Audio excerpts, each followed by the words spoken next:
A lot of it comes down to just athleticism and then also hand-eye coordination. In young kids, you can kind of tell if hand-eye coordination is something that they have or don't have. And if they don't have it, it means that they probably will need to take more lessons to get to the point where a kid who does have hand-eye coordination would probably need less.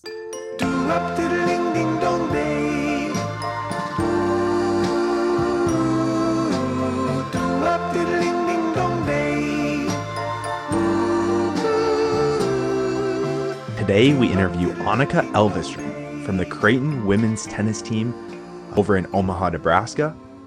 Annika was a key contributor in both singles and doubles throughout her 4 years at Creighton. She's currently a senior there. During her time in high school, she won 2 state doubles titles, one of those titles with her sister Karina. Please give a warm welcome to Annika Elvestrom. Annika, welcome to Backyard Tennis. We just had your sister Karina on, and in the last 10 minutes of the interview with her, she was like, "You should have Annika on." So I was like, "Say less." Instagram DM'd you, but welcome to come on to Backyard Tennis. Thank you. I'm glad to be here. My first interaction, or I guess like memory of you, was at the 2024 Red River Open, and Oh my gosh, I was warming up, I believe, with Sapir Sela, who is a University of North Dakota player, and yeah. you were on the next court over with, I believe it's your fiance now, Cristo. Yes. And he was like giving you tips for like different practicing and stuff like that. And I was like, oh my gosh, like if I was giving tips to my wife, she would be going absolutely ballistic. I kind of want to hear I want to hear your perspective on that. That's so funny. Yeah, Cristo and I, even now, like when we play tennis together, we have to be like very like only doing drills or like not competing, because the second that he starts to say stuff to me or like I say stuff to him, it like we'll probably start to fight. So usually when we hit now, it's just like we try to keep it very chill. And like the second he starts to say something, I'm like, no. But that's so funny that you were there on that court. I actually remember that. I was just like, oh my gosh, like I was just putting myself in the perspective of I guess you, just because I know my wife would go absolutely crazy. But with that too, I posted a story that year of the prize money winners for the Red River Open, and you had won like over $1,000 in that tournament. It must have been between singles and doubles. So Yes. hats off to that. That's a super good accomplishment. A question that I have is, how does the money work? You know, as a D1 athlete, are you able to come home and bring home money Yeah, from these so tournaments?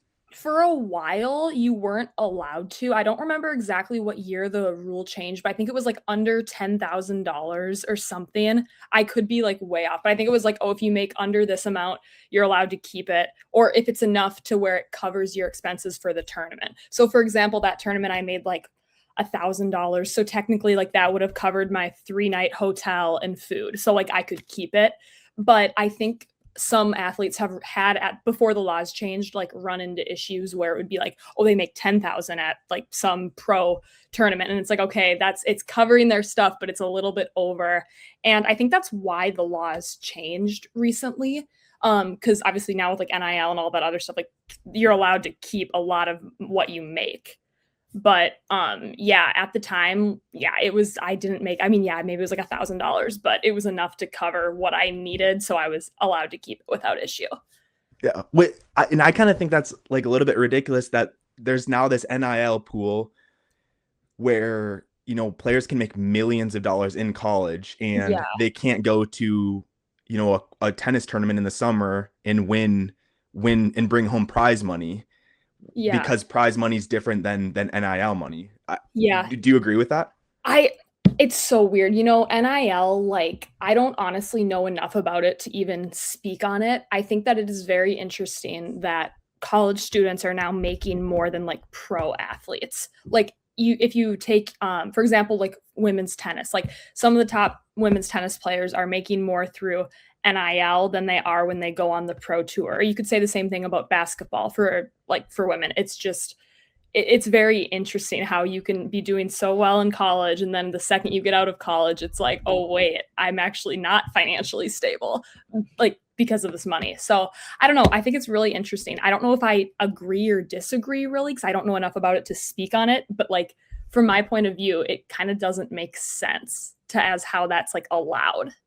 Yeah, I agree. So you played in that Red River Open tournament, and I'm very thankful to Nate Young Media. Shout out to him because he took pictures, which will be the thumbnail of this video. Yeah. Um, but yeah, shout out Nate. But do you play any other tournaments in the summer? Or is that kind of like a one-off thing?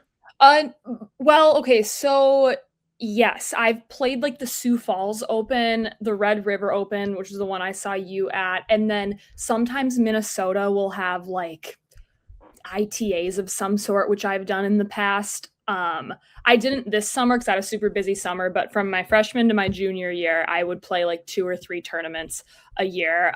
Unfortunately, I would say the competition is pretty low in Minnesota, so sometimes those ITAs aren't like that high of quality, or it's a very small draw, so it's not totally worth it to spend the money to play the tournament. Like it kind of just depends, but I've really enjoyed the Sioux Falls and the Red River Open over the years. Yeah, the Sioux Falls seems to do the best job at bringing athletes to that tournament where it's a Yeah, massive draw. They so big. for the guys, they almost have like a feed in to the main draw.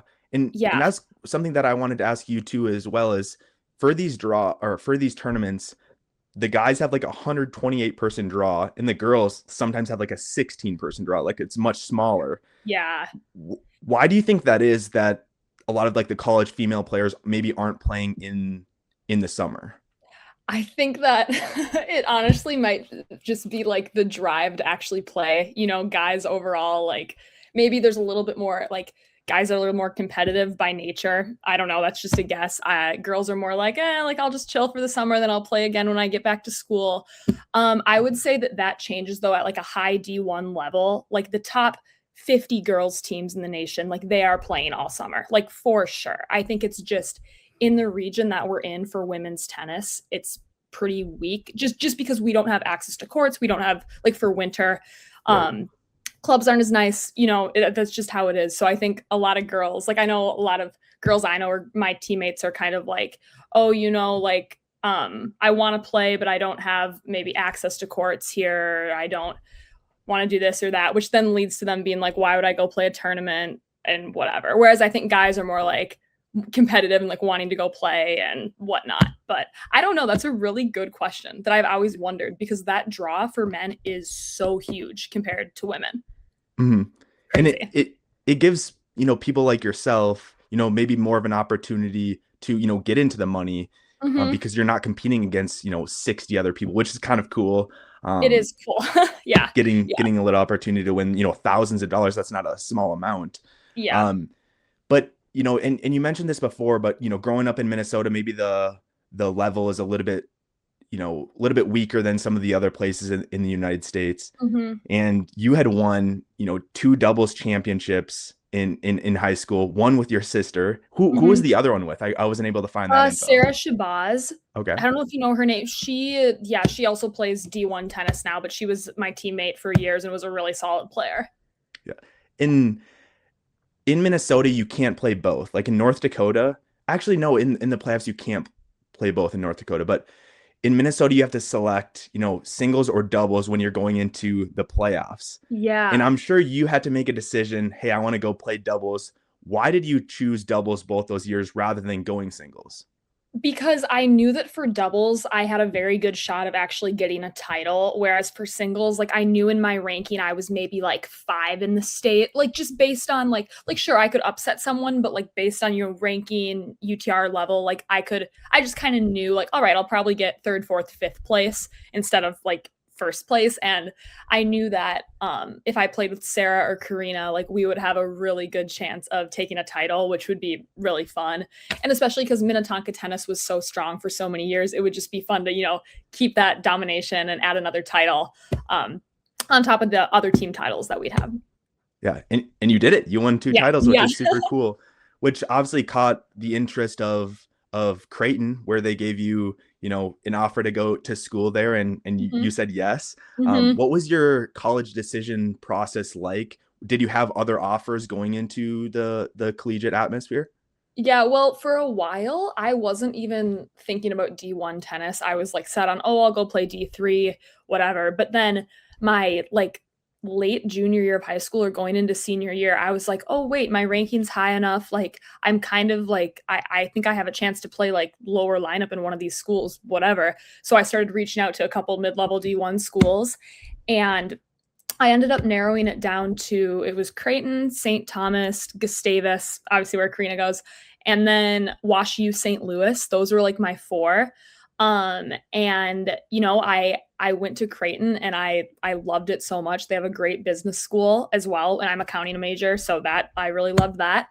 And then, I was between Creighton and St. Thomas at the end, and I was like, maybe I want to get away from home a little bit more. And thankfully, right around then, Tom, my coach, now called me and was like, "We'd love to give you an offer to come." And I was like, "What? No way!" Because in my head, like I'd never thought, "Oh, I'm going to play D1 tennis," but he gave me that offer, and I was like, I think this is a sign that Creighton is probably going to be the best fit. So Yeah. yeah. Mhm. Did you feel bad? Because in our interview with Karina, she was like, yeah, Annika was the one who broke the mold. She kind of broke the family tree of not Yeah. going to Gustavus. Did you have any like guilty like feelings about that, or was it Not just like, hey, I'm getting some scholarship, like might as well, go to Creighton? Yeah, not really, honestly. I kind of wanted to be the one to break the mold, as funny as it is. I'm a very like my personality is very like type A, like driven, like I want to like do something different and like work really hard to try something new. And I think that that was part of the reason why I didn't feel that bad. And I knew Creighton was a very good school, and I kind of at that point was very set on D1. So yeah, I was happy with my decision. And sure, I took flack from my family for a while, but I think everyone now sees that it was a really good fit. And I honestly would have been happy at Gustavus too. Like it's a great school. Like I really would have enjoyed it. But overall, I'm obviously 4 years later very happy with my decision. Yeah, Yeah. and you're in your senior year. So is this, because I know a lot of players will redshirt and they'll have like a fifth year. Is this your last year of tennis Yeah, this at is my Creighton? last year. I'm down to my last 4 months right now, which is Okay. crazy. Yeah. And you and Karina are both, in the business, field. You're accounting, you said. She was, I think, Mhm, business admin in mhm. Spanish. What kind of led, is there like a family tied to business that you both chose like the business realm? My dad's a certified financial planner, so I've grown up just kind of learning from him, and he has a really flexible work schedule, which is cool. He's always on phone calls, like with clients, and I just really like that style of work. So I think that's what kind of led me to the business, like the business realm. And I got to school, started taking the classes of finance and accounting, and really found that I liked accounting. And I had some professors tell me, you know what, if you're liking these classes early on, just keep going with it. Like we need a lot more accountants, specifically female accountants who have CPAs coming into the industry, because the industry's changing a lot now, and they always need more. And like they need new and up and coming people who like understand technology more, and just kind of that side of accounting. So that's more what my classes have been focusing on, and I'm still learning a lot too. But I do like it, but it is very challenging. So like it kind of goes hand in hand. Yeah, and I was always told, that accounting is the language of business. So that's super cool that you're going into accounting. Mhm. And you kind of had brought up, hey, maybe going to Gustavus, maybe going to Creighton. Gustavus has a huge team, like 20 plus players on Mhm. their team. Mhm. What's Creighton like for the team culture and size? So my first year we had 10, and then since then it's been between like 10, 9, and 11 depending on the year. And obviously we only travel 8 with 6 playing every match. So there's it's tough and tight competition for a lot of the time, and I think I definitely feel that more than Karina does at Gustavus, with having so many girls of different levels, whereas Creighton it's more like 10 girls relatively same level competing for spots all the time. I think that's been like the main difference, that I've definitely felt that pressure more, but that pressure is good in that it's like helped me improve a lot. And I think that team dynamic that's a little bit more intense is what I needed just for my own personality type. And obviously it's not for everyone. Like, and I think I could have been successful at Gustavus as well. But I love that feeling of being pushed and like working as hard as you can to try to get in the lineup and stay in the lineup and stuff like that. Yeah, and you primarily, based on, at least like the research that I did, you primarily play 4, 5, and 6 in the Creighton lineup for singles, and then 2 and 3 doubles for doubles. So do you feel like, obviously, like if you're 5 or 6, you're kind of right at the cusp of, potentially getting bumped out of the lineup. Yeah. Where, let's say Creighton brought in, 2 or 3 really, really good singles players. Mm-hmm. So are you kind of like keeping an eye out, like, hey, who's coming in? Like, do you kind of feel that pressure too? Yeah, for sure. For sure. And I think the past 2 years, I've definitely felt that pressure a little bit more. But now going into my last like 4 months, I'm at the point where I'm just kind of trying to tell myself, like, whatever happens, happens. Like, I really just want to enjoy it. And whether I'm playing or not playing, well, I hope I'm playing and succeeding. Like, it's really not the end all be all. Like, I love all my teammates. We're all working hard. And I love to see when girls below me are getting better because it means that our team is getting stronger. And like this year specifically, we have a deeper team than I think years before. We lost some of our top girls, but I think our players like 5 through 11 are all more even than in past years, which is cool to see. And like, especially for injuries, like if someone comes out, well, then the next person's in and can do just as good of a job, which is really cool. But yes, I definitely do feel that pressure, but I think everyone in any spot of the lineup can feel that pressure or fear of like if you're the number one getting bumped down or whatever it may be. I totally get it. Being in some lineup battles, in my high school days, but then also in college days where you're like, you want to play up in the lineup, but at the same point, each point is is equal in terms of the value that it brings to your team in terms of getting a dub, whatnot. And like, speaking of dubs, you got a big dub against Marquette where you were the clinch. Oh yeah. Yeah. 3-set victory. Was that this year, last year? When was that was my that sophomore year? So going to be about 2 years ago now, which is kind of crazy how fast time has gone. But yeah, that was a wild match. It was like 3.5 hours of back and forth and back and forth. Like she'd win a game, then I'd win a game, and she'd win a game. It was like the closest match ever. Yeah. Yeah. And you previously kind of brought up that, going into college and being around some of these other girls, it's really made you push yourself and try to improve. What specifically about your game have you tried to improve and have saw improvement?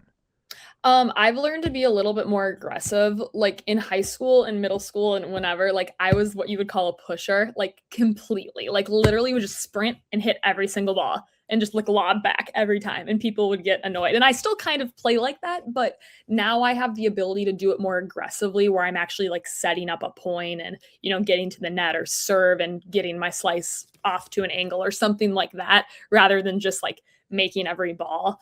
And I feel like at this level, like I've had to improve that because if I didn't, like I would just be getting killed all the time because girls have bigger ground strokes, they're more aggressive, they just hit the ball harder.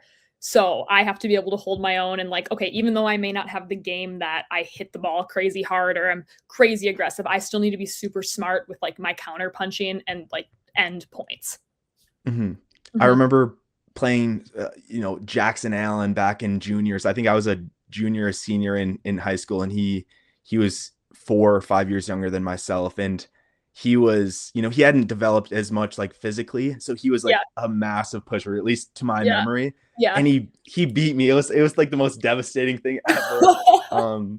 But at a certain point, you have to, transition your game to be and start to beat better players. Was it college when you transitioned to start to hit a little bit harder and not become a quote unquote pusher? Yeah, I would say my like biggest improvement happened between spring of my freshman year to spring of my sophomore year when I feel like I really like jumped a level. Like I think my freshman year of college, I was still kind of like a high school player, just like making balls. But then sophomore year, like fall, I worked really hard and got into the lineup for the first time my sophomore year. And through just playing those matches, spring of my sophomore year, I kind of learned to be more aggressive and set up points better, and started beating people I never thought I would have been able to beat, which was really cool to see.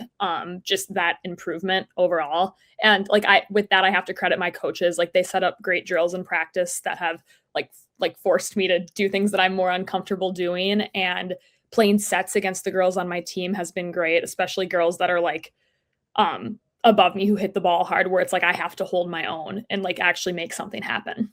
Mm-hmm. And one thing that I find super fascinating and am super curious about is at the D1 level, you guys do a lot more traveling than, at the D3 level. What is traveling like? What's kind of your perspective on that, being, at Creighton? Yeah, we usually travel by van. So like we go to a lot of the spots in the Midwest. So, like you leave on a Thursday afternoon and you play a match Friday, Saturday, drive back Sunday morning, or sometimes it's even driving back Saturday night. And the van is the van. Like it's not my favorite thing. And I get like motion sickness too. So like I can never do school. So I just kind of like sit there and stare out the window, which is like, well, or like listen to music, or I like try to watch a show or something. But yeah, I mean, it's boring. But what's good is that we fly to Orlando every year for spring break, and then we fly to Big East, which is really nice. It's like a little treat of like, okay, we're not gonna be taking the van, we're flying. So yeah, I don't know. I definitely like traveling, but I can't say I'm a fan of van rides. Yeah. Yeah. I have a couple questions off of that. One, I also get motion sickness in a car. So do you have to sit in the front then? Yeah. Okay. I do it. Okay. Well, I don't have to. It's more like seniors get priority, so juniors and seniors. So like every year you move up like a row in the van, kind of like. Sure. Freshman year I'm stuck in the back, then sophomore you move up one, junior year, and now this year I get priority, either the front seat or like the next one, depending on if like both of my coaches are driving or not. Yeah. And you had won, academic I think it was academic all Big East. So I can't remember the exact word, but Yeah. you were clearly distinguished or rewarded for your academics. So if you're not doing it in the van, how are you contributing to your I to your do it success? in the hotel room when I get like when Okay. we're traveling. I have to dial. It's the worst, but it's like you get there out of a van ride and it's like, all right, hour of homework, go. And Yep. then you go to bed, or like the next day, even before a match. Sometimes, like say we don't play a match till 2, I'm doing homework for 2 hours in the morning and then doing it after. Or what I will do in the van is like listen to a lecture sometimes, or if it's something I have to listen to, I can do that. But you just really have to use your time well, or at least I've learned that I've had to, like just in school before I leave. A lot of the professors are very nice with athletes and will give me extensions as well. So it's like if I have something due on Monday after a weekend of traveling, I can probably get a bump to Tuesday or Wednesday so that I can do it Monday night or Tuesday. So yeah, I just kind of use my resources. I let my professors know when I'm struggling and kind of just hope for the best. And what is your, has there been a favorite trip that you've had? You said you went down to the USTA national campus, or like you said, Big East was the other one? Big East. So Big East is our conference tournament, and Okay. that one is in South Carolina, and that's my favorite one. It's in Casey, South Carolina, and every year we've gone, it's been just an absolute blast. We haven't done as well as we've wanted to in the past 2 years, but it's a great area. It's like the end of the season. There's so much energy usually all around with every team. Everyone's like fighting their hardest, and that's a trip I look forward to every year, even though it's like the culmination of the season. Yeah. And have you guys had like a good successes in the Big East tournament, or like? Yeah. So my freshman year, I wasn't playing my freshman year, but I was in one of the 8 travel spots. So like there's like 10, they traveled 8. So thankfully I got literally like the 8th spot. So I got to go, and got to be a part of seeing them get to the finals of Big East, which was like a historic event. Like Creighton had never gotten to the finals before. So we finished second in our conference, just behind Xavier, but they're always really, really good. So that was incredible to experience my freshman year. And then sophomore and junior year, we lost really close matches to teams in the first round. We just kind of got a bad draw and had some matches not go our way. So those have been pretty disappointing losses first round. So this year we're hoping to turn it around and make it back to the semifinals or the finals of Big East. I think a great goal would be to win it, which Yeah. I do think my team we have to work really hard, but given our depth, I think we can do it. Do you have any other goals for going into your last season here? I think it's just, I would say, really fostering like team togetherness, and that like everyone is for each other, and that like it is not an individual thing. This is like a team thing. Mhm. It's really easy for myself included, like in matches, to be like, oh, this match is only me. But it's like, no, you're playing for yourself. You're playing for the person next to you, and you're playing for your whole team. You're playing for the people on the bench. Like there's a lot more than just you on court. And I think, getting my team to have that same feel will really help turn some of those 4-3 matches our way. And my coach always says, like, energy and togetherness is what actually will sway matches. And I think that's something that we were missing maybe the past 2 years that we had my freshman year. And I would love to get that back. I think that would be pretty incredible to see again. Who will you be playing doubles with during your season here? Is it kind of undecided? I It's know you. totally undecided Okay. right now, I think. We did so many different doubles matchups in the fall. Literally, like, I played with 5 different people, and a lot of people played with different people. So I think it's one of those things my coach is probably going to figure out in the first 3 weeks of January before our match. We're going to play lots of sets, and he's going to try to put out his best 6, and then going from there, seeing how matches go. It's really fluid. So yeah, we'll see. How do you and I asked the same question to Karina. I always find this super fascinating how coaches decide the lineup. I remember at North Dakota when Matt Hokinson, he's one of my good buddies, he went up there, everything was decided by UTR. Oh, For the lineup, being yeah. 1 through 6. So it would change throughout the year.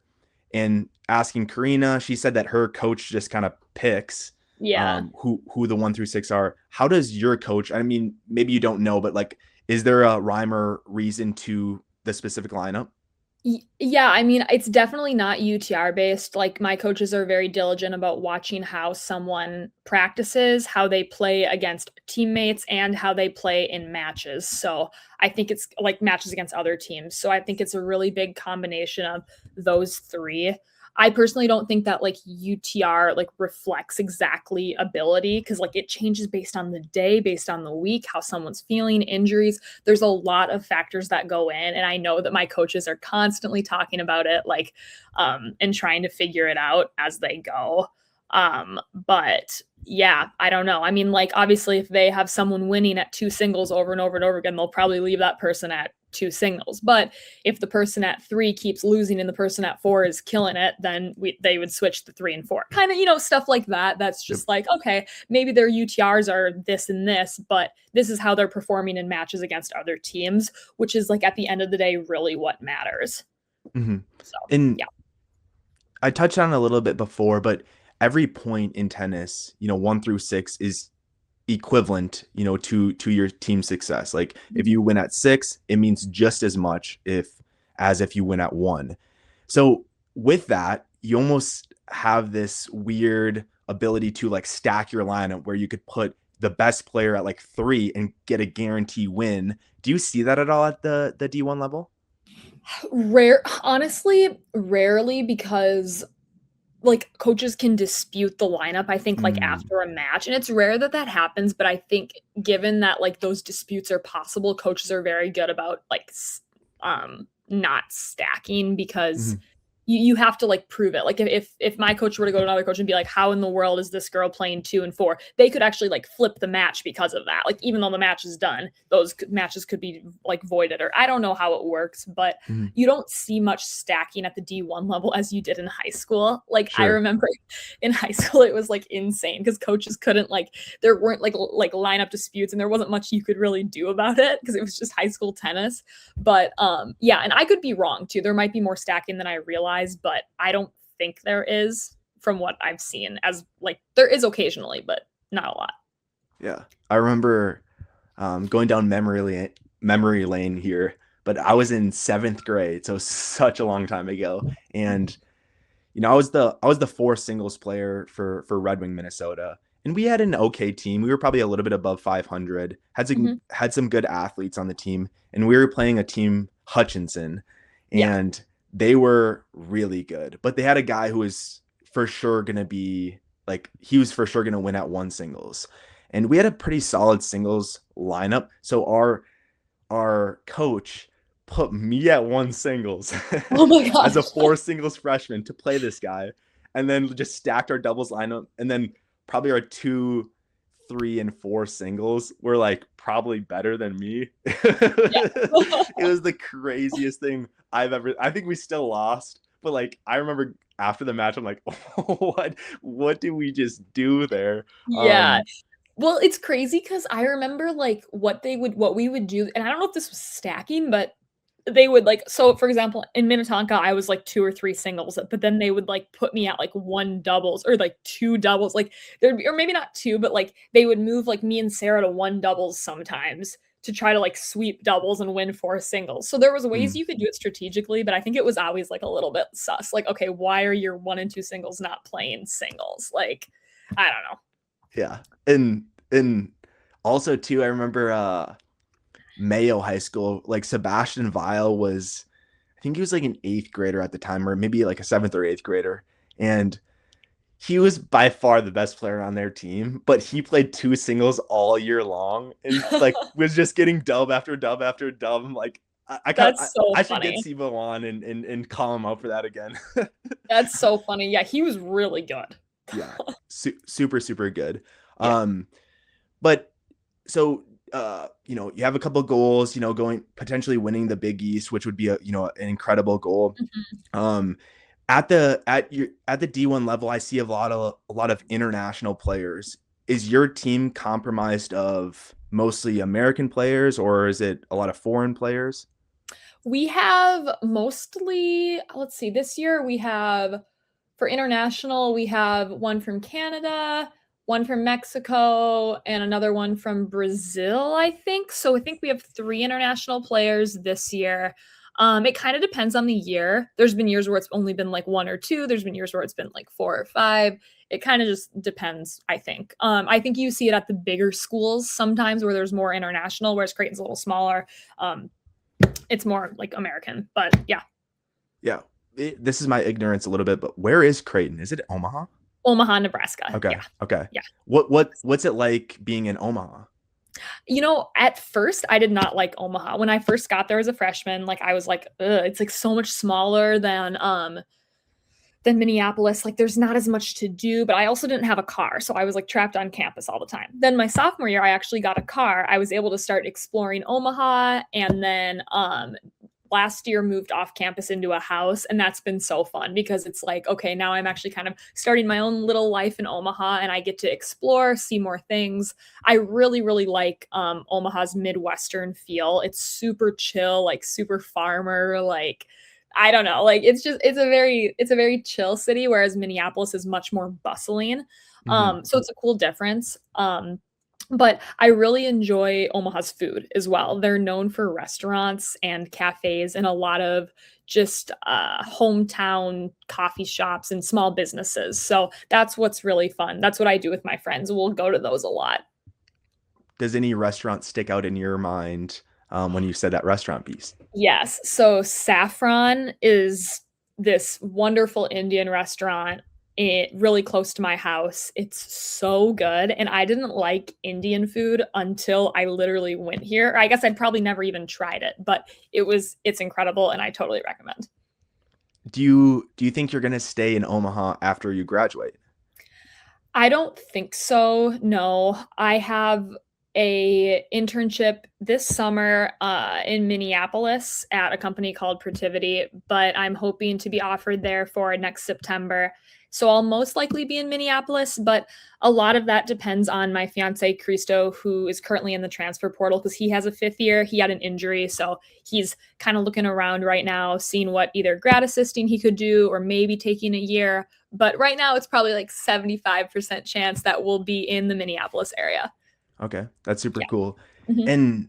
And Cristo has a lot of brothers. I'm saying a lot of brothers. I only know of two brothers, but um Petro, who just got Mhm. the USC assistant Yes. job for the women's Yes. team, and Yes. then Emmanuel, he's probably in college now as well, but super Yes. good college player. Does he have any other Yes. brothers? Yes, he has 1, 2, 3 other older brothers who Okay, don't play tennis, and then he has 3 older sisters other than that. So they have a very, very big family, lots of siblings. yeah. Yeah. Do you like? I guess the older brothers maybe don't play tennis, but all the younger brothers do play tennis. Do you like being part of that tennis vibe, that tennis family kind of? Yeah, it is. It's really fun. And what's also really cool is his mom, Kathy, played in Wimbledon. She was a pro for like a little bit back in I don't even know what year it was, but she played Wimbledon and played pro tournaments a long time ago. So she's kind of what got all of them into it very young, and ever since then they've grown up to be successful tennis players. Yeah. In my wife, we met through tennis. She was at Moorhead State while I was at Concordia, both in the same town. So we would play in something called MXP and just kind of met through that. But did you meet Cristo through tennis? Yeah, I actually did meet him through tennis, although we don't like saying we're a tennis couple because that's Yeah. that's just like no. But yeah, we met when we were 16. Well, we knew each other for a long time through just groups and whatever. We'd been to zonals together, but before then we weren't friends. We became friends when we were 16, right around COVID, because we were in um groups together and just started talking. And yeah, so yes, I do know him through tennis, but our identity isn't a tennis couple Yep. necessarily. Yep. That's totally fair. Do you think Mhm. you're going to be playing tennis after your time at Creighton? I know the D1 Arsenal, you guys are just playing all the time, workout, and I see a lot of burnout in a lot of D1 players not play tennis after their collegiate careers. Maybe it's because of just that investment during your 4 years there. Do you think you're going to play a lot of tennis after you graduate? I don't think I'm going to play a lot of tennis, but I definitely still want to play. I think for that first summer, when May or June comes around, I think I am going to probably take a break for a couple months. Obviously, I'm getting married too, so there's going to be a lot of things going on. Tennis won't totally be on my radar, but after the summer, I could see myself joining a league and hitting a couple times a week, or being a hitting partner for high schoolers, or playing sets against girls who need it, or something like that. I like coaching and working with players. So I could see myself doing that, or maybe like coaching a JV or a varsity team eventually, like as a side hustle or something. Just keeping tennis in my life, but like a very low stakes environment. Mhm. Mhm. In some of your previous side hustles, based on your LinkedIn, you were a piano instructor, which Yeah. is super cool. You ha- Yeah. you you did some babysitting, and then also you were a tennis instructor. Do you think you're Mhm. gonna be, or do you? I guess the piano part kind of interests me quite a bit. Do you still play piano quite a bit? Rarely, Okay. not as much as I should. I did that in high school. I taught just neighborhood kids piano for 2 years, and it was really fun, but I honestly, once I got into college and got busy with other things, I kind of stepped away from it. But maybe it's something I should get back into. Yeah. And what about the you gave tennis lessons? It says part time in your summer of 2023. Do you think? And it says Annika's tennis lessons. Did you have like a pretty big clientele? I had like maybe 8 families that That's I pretty was good. teaching for. So I think I wrote Annika's tennis lessons because LinkedIn makes you name your business. Okay. So I was like, Annika's tennis lessons. But yeah, so I did that in 2023. And then in 2024, I worked for a country club around here as like the junior pro there. So I worked with kids ages like 5 through 10, but I would say that I definitely like working with older kids who actually want to play tennis. I think it's really hard sometimes to work with little kids who don't necessarily want to play, where it's just more of a babysitting job. Not that there's anything wrong with that. It's just for me, I get very impatient and I'm like, oh my goodness, like just Mhm. like listen to me. And then I'm like, but I love working with adults and kids who are maybe higher level or really want to improve, who are asking me tips and want to hear what I have to say. Mhm. But yeah, And I'm sure it depends really on the person of who you're teaching, but where do you see the most development to be had for some of the players that you're coaching? that's a really good question. Where the most development needs to be had. I think A lot of it comes down to just athleticism and then also hand-eye coordination. In young kids, you can kind of tell if hand-eye coordination is something that they have or don't have. And if they don't have it, it means that they probably will need to take more lessons to get to the point where a kid who does have hand-eye coordination would probably need less. Like, for example, someone without hand-eye coordination would probably need 3 lessons a week for months to get to where a kid who has hand-eye coordination would be after 3 weeks of 1 lesson. And Mhm. honestly, that's literally just, every kid has a different athletic ability, but that's kind of where you see the gap. And you can tell from a young age. Like, I can tell that from age 4 or 5 all through elementary school. Mhm. Where did you develop your hand-eye coordination? Was it strictly through tennis, or did you do any other sports? Yes, I played basketball, softball, soccer, I swam for a bit. Was that it? Those 4 plus tennis, gymnastics and dance for a while, and those did not go well. I was not a gymnast or a dancer, so I knew I had to be in a sport, like an active sport with a ball. And both of my parents were very good athletes. My mom was a track runner in high school and then went and played tennis in college. And my dad was a basketball player in high school and played tennis in college. So there was athleticism from them and hand eye coordination. I was very active as a kid, going out and doing things. And I just loved sports. And so did Karina. And we somehow settled on tennis after many, many years of trying different things. Mhm. Did you play high school basketball, like all I 4 did years? not. I quit Okay. basketball in 7th grade. And Okay. that was right around the time when I got I don't want to say I got serious about tennis, but I chose tennis as the sport that I wanted to focus on. I remember travel basketball from 4th, 5th, 6th, and 6th grade. It was also very time consuming and tiring, and the practices were getting harder. And I was kind of at the point where I was like, you know what, I think I like tennis more. So I ended up dropping basketball and moving on to varsity tennis. Yeah, that's super cool. And uh, what about professional tennis? Do you have any do you follow professional tennis? Is it an interest of yours? Do you like to watch that sort of thing? I like to watch it, but I don't really follow it necessarily. I kind of only watch the majors or if there's a big tournament on, I like watching it. I honestly like watching men's tennis sometimes more than women's tennis, which maybe I don't know if I should be saying, but I love watching the high level men's tennis because it's actually just outrageous how good they are and how hard they can hit the ball, and just the quality is crazy. So yes, I love watching that, but overall, I'm not like really big into watching like tennis that much outside of big tournaments or even other sports. Like I like playing sports. I don't necessarily like watching it, which is interesting. Mhm. Did you tune into the Sabalenka versus Kyrgios I battle of didn't the sexes match? I did not tune into that one, but I watched it on my like Instagram reels, saw all the Okay. highlights and the post match interviews and all of that. But that looked like a really fun event. So yeah. Yeah. And yeah, I feel like my kind of takeaway from that is I don't know if Kyrgios was going like 100% for it. It seemed kind of like he was playing into it and trying to make the match a little bit more competitive. Mhm. Not taking away anything from Sabalenka. She is super, super good player. And I love, like, you like watching, men's tennis. Like, I really like watching women's tennis. Interesting.